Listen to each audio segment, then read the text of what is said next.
Good afternoon. So, ito yung update natin. Ang dami natin pinamili. Tignan nyo. Glue. Merong ito. Ito. So, kailangan natin to para sa Rouser 200 natin. So, yung Rouser, di ba, wala naman siyang yung USB. Tapos ito voltmeter.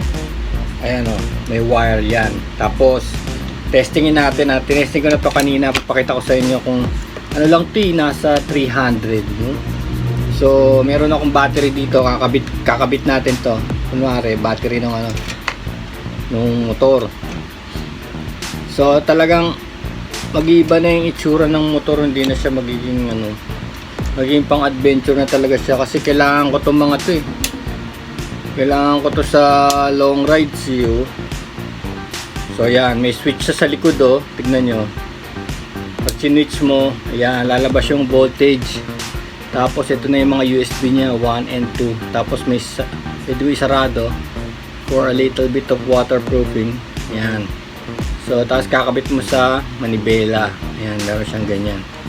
Tapos meron ding switch kung ayaw mo siyang konsumo, no? So that's one. It's called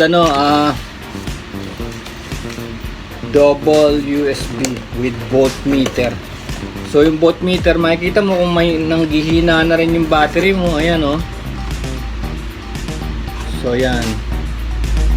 Suitable for motorcycles. Input is from 10 to 24 volts. Sabi sabihin pwede sa truck 24 volts, and for phone charging. So that's essential for phone, kasi I'm sorry pero yung bagong motor wala siyang GPS, no? Walang music. So I'm sorry about this, guys, pero kailangan ko to. Nakita ko talaga to sa mga rider. Look kakabit mo sa ito mo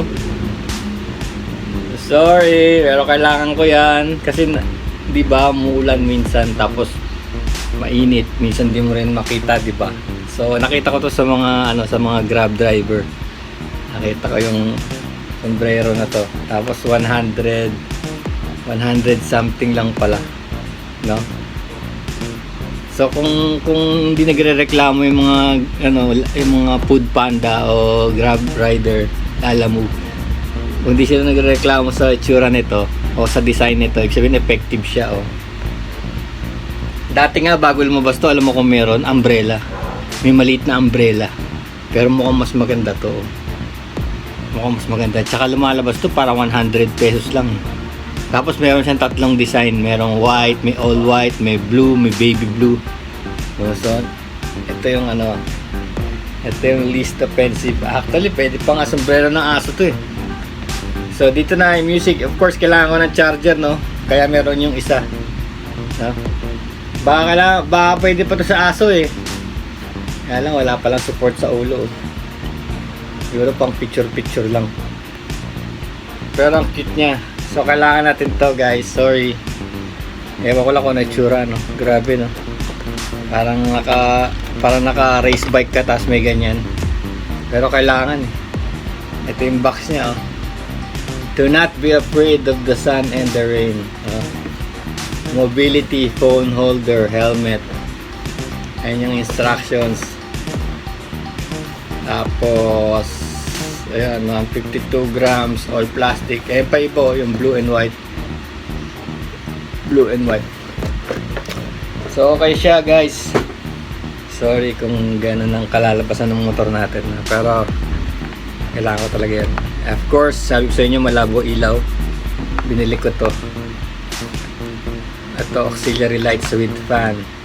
Medyo hindi rin siya kamahalan pero may ballast siya, may ballast. Alam nyo to, may ganito po, may ballast to. Yung controller nya separate pa, tas natatanggal dito natatanggal dito.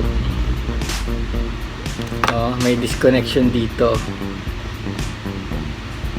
So medyo komplikado to kaysa sa dati nating nabili na 200. This one is 300. Konti lang naman ang tinaas niya kasi parang mas mataba, mas maganda. Tsaka may fan sa halagang 300, no? May fan. Yeah, yung ilaw, okay din siya. May ballast to. Tapos may support. Ayan. Ayan siya. So, ang ganda niya. Mas malaki kaysa sa dati. Kasi dati, mura lang, di ba? Parang 120 lang, pero ang liliit, ninipis. Pero alam ko, pare-pares lang ng loob eh. Pinapalaki lang nila yung katawan, pero yung loob niya, siya rin. Pero ito okay lang, konti lang naman diferensya eh. Tapos of course, so this one is 300. This one. This entire box, ayan o. See?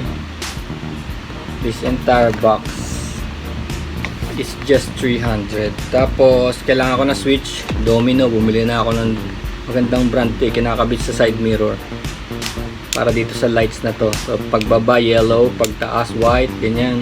Kasi itong isa reserve, bahala na. Pero this is 120 only. 120. So yun, yung tatlong yun napaka-importante. And then teka, testingin pala natin, no? Teka. So tinesting ko na rin kanina to eh. Okay naman siya. Ito lang naman pag tinesting mo, this is the ground. Itong red is one line and the yellow one is another line. So pagka nilagay mo sa battery ng motor,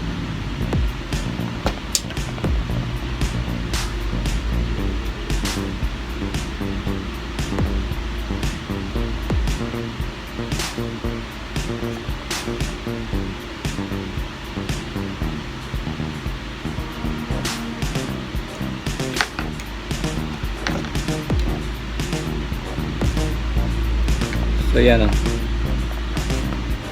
The other one. So yun o. Kasilaw. Diba?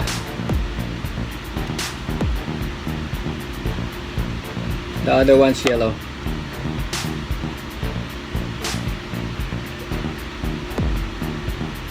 And of course the fan is working.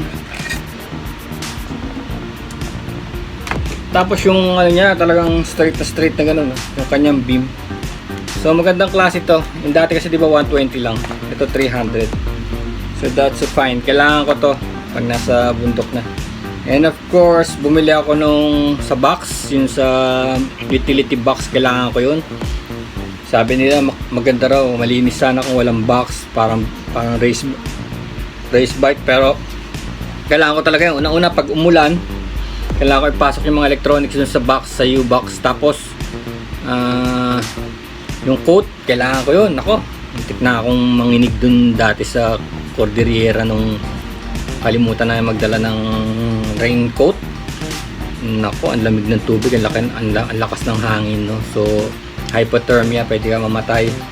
Ang gaganon yung mga ipin namin, no? Tak para mababasag tuloy-tuloy. Habang lumalamig, gumaganon yung ipin, no? Nagkakagatan, nagbabanggaan yung taas na ipin tsaka yung baba, tapos yung dibdib parang naninigas, no? So importante yung mga coat galing sa box. Tapos yung pang-vulcanize, tubeless ka, so meron ka lang anti-puncture device. Gaganon mo lang yung sa may goma doon, gaganon mo lang yung rubber stopper sa butas ng tubeless tire. So galing din sa U-box yun, saka mga tools, and yun ang nagagawa ng U-box. So bumili ako ng parang rack nya, no?